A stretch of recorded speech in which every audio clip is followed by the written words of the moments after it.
Hi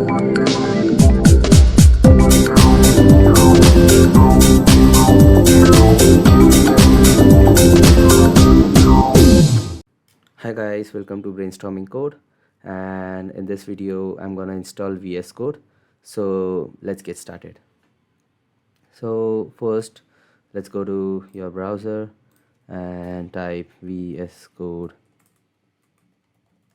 download and click on the first link, and there you go. So here click on Windows, and as you can see that it's getting installed. Let's wait for a minute.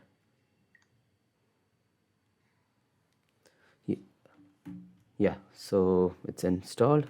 Let's click on it, and you can see here we got this agreement. So let's accept the agreement. Let's go to next. Let's keep this by default. Let's go to next. Let's install it.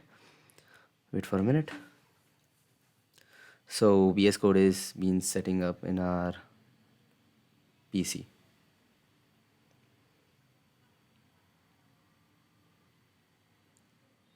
And yeah, there you go.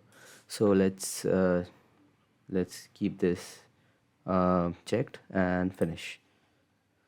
So as you can see that we have installed our VS Code, and here it is. Let's close it, and yeah, thank you.